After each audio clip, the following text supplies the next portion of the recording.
Assalamualaikum warahmatullahi wabarakatuh. Halo semuanya, perkenalkan nama saya Wulan Melani.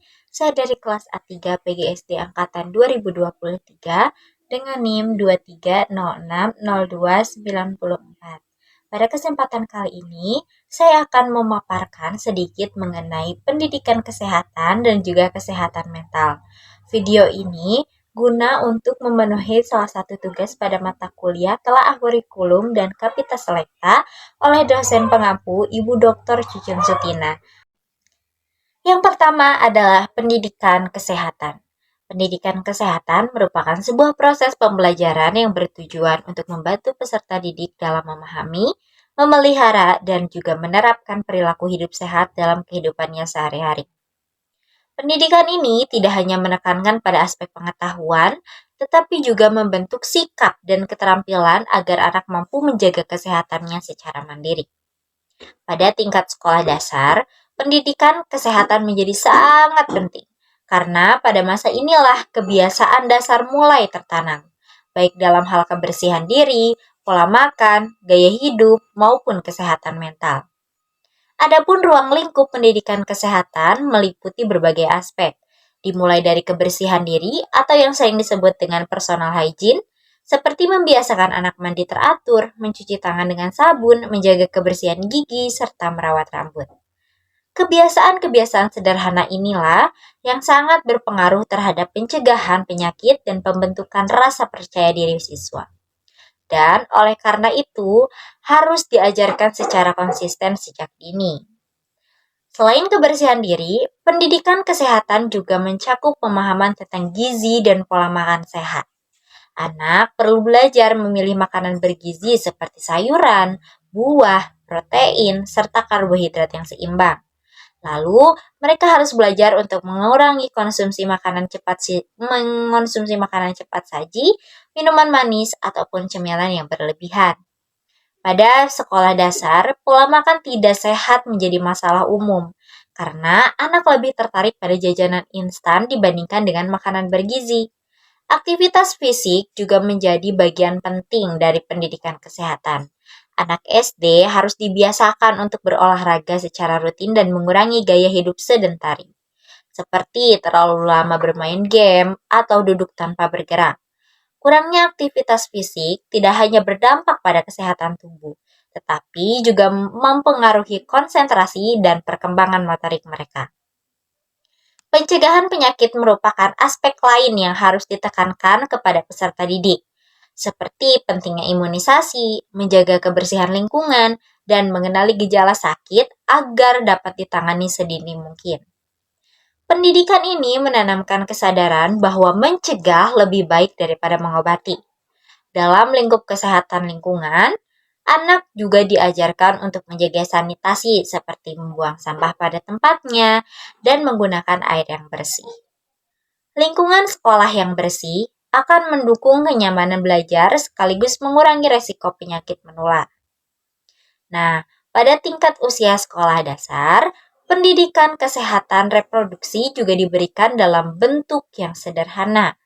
Fokusnya bukan pada hal teknis, melainkan pemahaman tentang perubahan tubuh saat pubertas, cara menjaga kebersihan organ intim, dan bagaimana menjaga diri mereka agar dari sentuhan yang tidak pantas.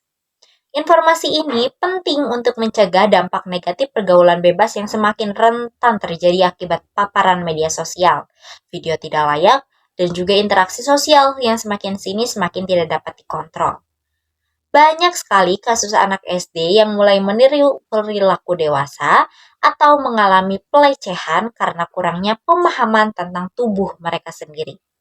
Selain itu, aspek keselamatan dan pertolongan pertama juga diberikan untuk membekali anak dalam menghadapi situasi darurat.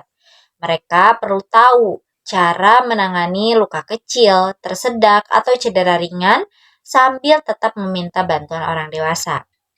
Pendidikan kesehatan kemudian dilengkapi dengan aspek kesehatan mental yang kini menjadi perhatian besar dalam dunia pendidikan. Kesehatan mental mencakup kemampuan anak untuk mengenali emosi, mengelola stres sederhana, berkomunikasi dengan baik, serta membangun rasa percaya diri mereka. Kadang, tekanan akademik, bullying, kurangnya dukungan keluarga, hingga pengaruh lingkungan dapat mempengaruhi kondisi mental anak. Karena itu, sekolah juga menyelenggarakan program pemeriksaan kesehatan fisik dan mental seperti pemeriksaan status gizi, tekanan darah, gigi, telinga, riwayat imunisasi, hingga pada screening kesehatan jiwa. Kesehatan mental pada anak dipengaruhi dari berbagai faktor seperti genetik, lingkungan, gaya hidup, pengalaman traumatis, dan juga stigma sosial.